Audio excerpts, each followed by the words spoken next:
What's up, everybody? Welcome back to the third episode of the Wolves Wired podcast, where we're gonna dissect the round two of the NBA playoffs and what's been going on around the league during this past couple weeks. I'm your host, Chetan Kohli, and I'm here to break down all the latest NBA news and action that you have been missing. So let's get straight into it. I'm going to be talking about 3 of the 4 second round series of the NBA playoffs, starting off with the Knicks-Pacers series, then moving on to the Nuggets-Timberwolves series, and then ending off by talking about the matchup between the Oklahoma City Thunder and the Dallas Mavericks, which in my opinion is probably the most interesting series that has took place during the playoffs so far. So let's just jump straight into it by starting off with the Knicks-Pacers. This series has been an intense battle. The series is currently tied at 2-2. And this is what both teams need to do, in my opinion, to gain the upper hand in the series. And for the Knicks, the main thing that they need to really do is get Jalen Brunson going.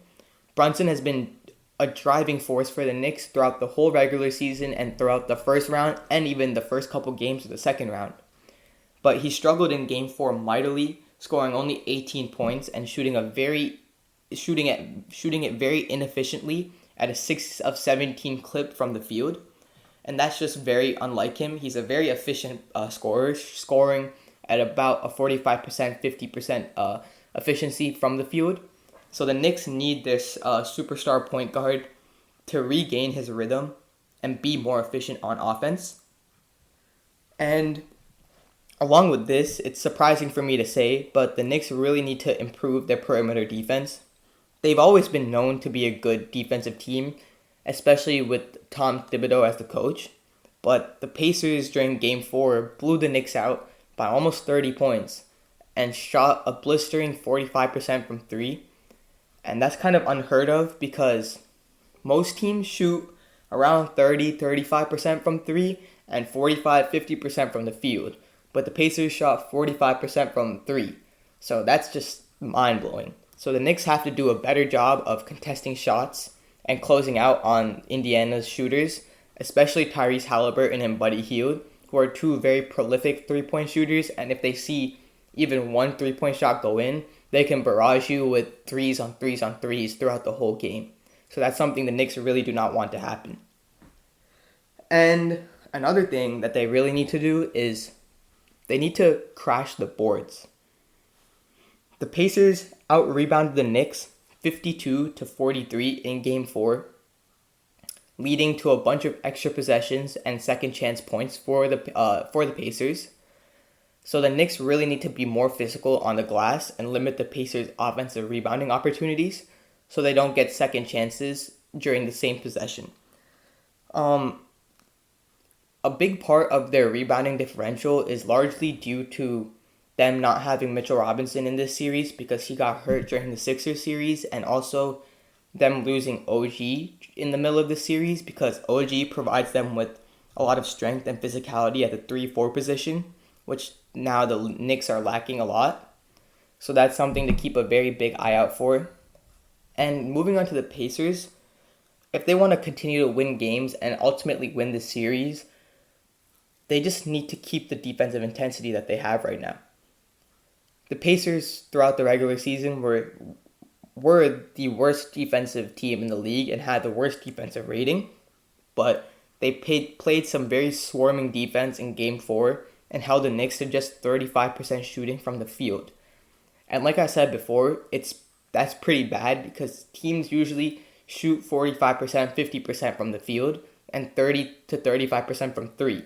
But the Knicks shot 34% from the field, not from 3.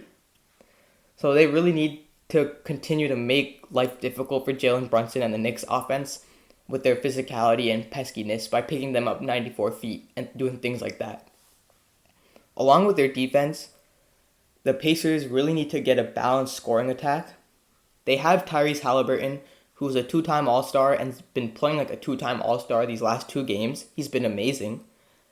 But the Pacers need their continued contributions from players like TJ McConnell, Pascal Siakam and Obi Toppin. So they have to provide consistent scoring to take some of that pressure off of Halliburton. And ultimately, they just need to continue protecting their home court. The Pacers have been perfect at home throughout the playoffs, going 5-0. And they're going to need to defend their home court in Game 6 to force a Game 7 if it comes to that. So, and the energy and the atmosphere in the Indiana arena has been a significant reason to why the Pacers have a 5-0 record at home. So overall, this series has been a back and forth battle between both teams, and that's kind of surprising to me because before the series started, I thought the Knicks would take it in 5 games. And both teams are showcasing their strengths and they're showcasing their weaknesses. And ultimately, whichever team can make the necessary adjustments and execute the game plan more effectively, that's a team that's going to come out victorious. And it's going to be really interesting to see what kind of adjustments both teams make because both teams have very, very respected head coaches in the Knicks who have Tom Thibodeau, like I said before, and in the Pacers who have a very respected head coach in Rick Carlisle. So it's going to be very interesting to see how Game 5 unfolds and which team just executes their game plan better and plays more physical. So moving on to the Western Conference. Before I do that, actually, I just wanted to touch on the Cavs-Celtics series. I don't really have too much to say about it because the Celtics did win yesterday, taking a 3-1 series lead by winning in Cleveland. So that kind of puts them in the driver's seat of the series, and I really don't expect the Cavs to win another game, especially with the availability of Donovan Mitchell in question. So without their best scorer and without one of the best scorers in the playoffs so far, I don't really see the Cavs taking another game. So I see the Celtics closing it out at home and winning in 5 games. So that's that. But then moving on to the Western Conference, we have a battle of the 2nd and 3rd seeds in the West between the Wolves and the Nuggets. Last time I was on here, you saw a very enthusiastic Chetan as the Wolves came into Denver and took a very strong 2-0 lead and blew the Nuggets out of the water in Game 2 by winning by almost 30 points. But like you would expect the defending champs to do, they came back in Minnesota and did the same exact thing. They came back in Game 3 in Minnesota and beat the Wolves by 27 points. Then they came out in Game 4 and again handed the Wolves another loss, tying the series up 2-2. So if the Wolves want to win this series and first of all want to win Game 5, which is the first step they need to take to win the series, is they have to contain Jokic. That doesn't mean stop him from scoring 30 points because he's a 3-time MVP for a reason, so he's going to get his 30 points. That just means make it as difficult as you can for him. Make him take tough shots. Force him to play at a different pace like the Wolves did during Game 1 and 2. And just find a way to slow him down and limit his impact on the game as a whole. And another huge thing for the Wolves is rebounding and second chance points. After the first 2 games, the Nuggets came out more physical and just did a much better job of crashing the offensive glass and giving them extra possessions throughout the game. The Wolves throughout the whole season have been one of the best rebounding teams in the league, but they need to regain control of the boards, especially on the offensive end, and limit Denver to second chance opportunities. And then bench scoring. The Nuggets bench players that was a huge reason as to why a lot of people didn't think the Nuggets would make it as far this year because they lost key bench players from their championship team, such as Bruce Brown and Jeff Green. But they had players like Justin Holiday, Aaron Gordon. Aaron Gordon does start, but they have players like Justin Holiday and Christian Braun who come into the game and provide a little bit of a spark, and they've been playing very well the last 2 games. Justin Holiday hit some very timely and important threes. He went 3 for 3 from 3 last game, and 2 of them came within 3-minute span of each other. And then you have Christian Braun going 2 for 2 from 3, where he's usually shooting 1 for 11. But I guess whenever someone plays the Wolves, they turn into prime Steph Curry. But that's besides the point. But yeah, so they've just been getting constant contributions from their bench like they haven't been getting during the Lakers series or during the regular season. So that's something that has really helped them. And then the Wolves really need to get more production from their bench and their supporting cast as well. other than Anthony Edwards, because that's what's helped them throughout the regular season, and that's what's differentiated them from the Nuggets and the Wolves, is that the Wolves are a much deeper team. But in Game 4 and Game 3, they didn't really show that. It was only like Anthony Edwards wanted to win, or only that he wanted to score the ball. So that's a very huge thing. Another thing for the Wolves is they really, really need to stop committing stupid fouls.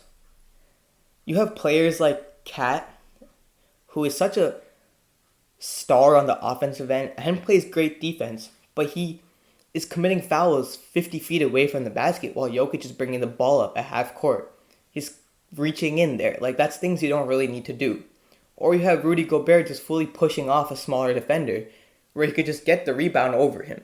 Like, you don't have to do things like that. And putting yourself into early foul trouble throughout the game, it limits the impact you have on the game because you're not on the court.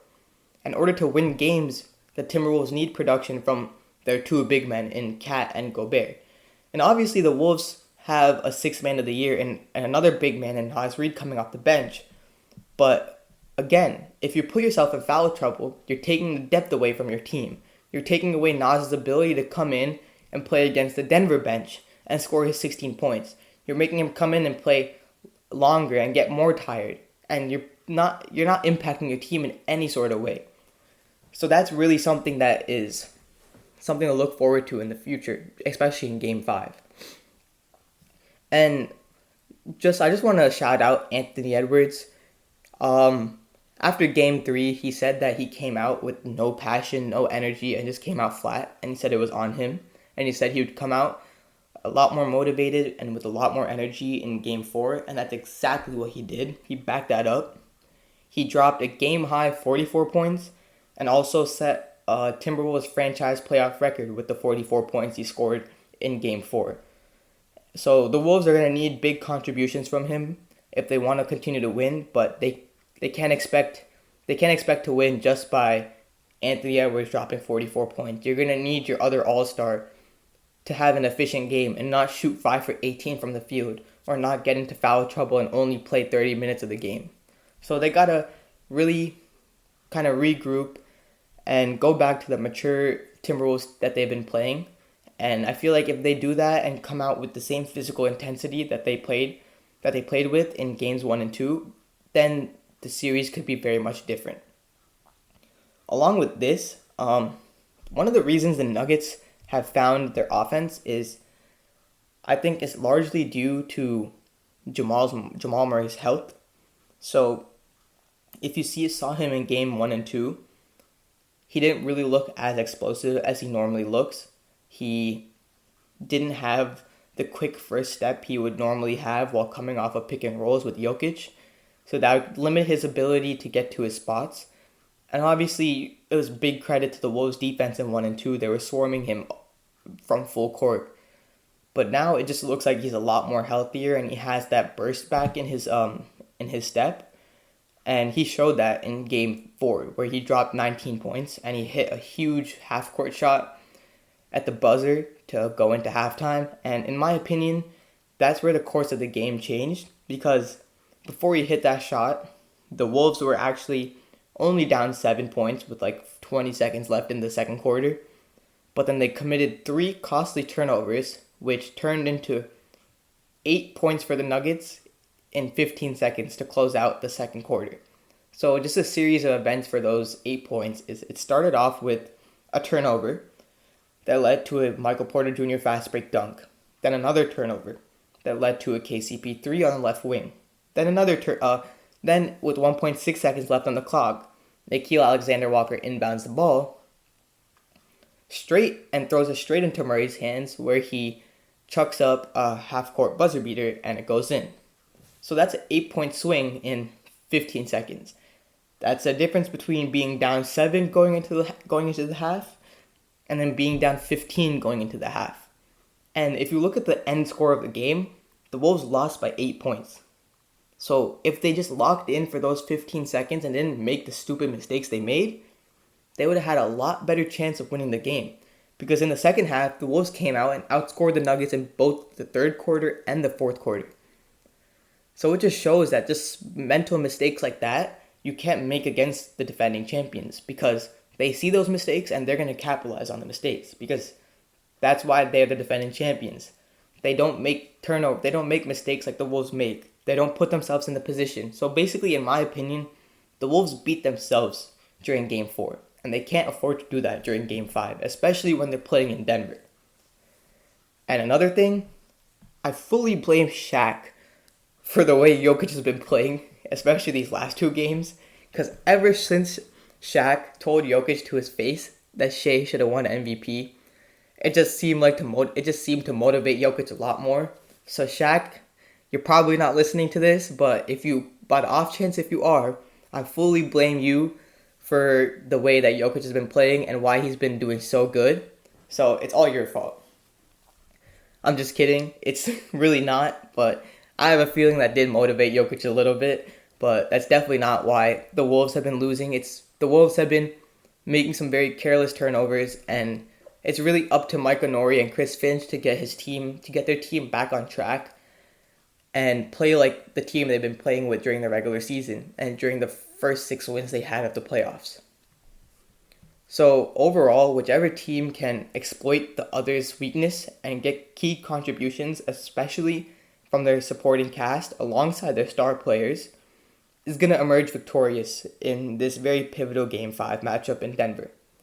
And overall, I think that whoever wins this Game 5 game in Denver will go on to win the series, because that gives whichever team wins a lot of momentum. And if it's the Wolves, it gives them momentum going back to Minnesota to potentially close the series out in 6 games in Minnesota in front of their home crowd. So it's going to be really interesting to see what adjustments both these amazing head coaches make and how the players execute the game plan that they give to their players. And then the last series that I wanted to talk about was, in my opinion, like I said at the beginning, probably the most interesting series, and that's the Thunder and Mavericks matchup. And Game 4, which happened last night, was a tale of two halves, literally. The Mavericks came out in the first quarter, built an early 14-point lead, and their defense was on point. All their players were locked in. They had a whopping 13 blocks during the game, and their offense just seemed to flow smoothly, and it wasn't even largely due to Luka and Kyrie scoring. It was just ball movement and finding the open man. However, the Thunder really never gave up throughout the game. Within the second quarter, they kind of put themselves in a 10-point deficit, which is like striking distance in the NBA. If you're down 10 or less, there's always a chance for you to make a run and potentially get the lead. So the Thunder came out in the second half. They tightened up their defense. They played more physical, gave more energy, and just hustled for 50-50 loose balls. And at the end of the game during the fourth quarter, they got very key clutch buckets from their superstar, Shai Gilgeous-Alexander. And also, they got some very key buckets from their rookie, Chet Holmgren, who hit a very big corner three to put the Thunder up 2.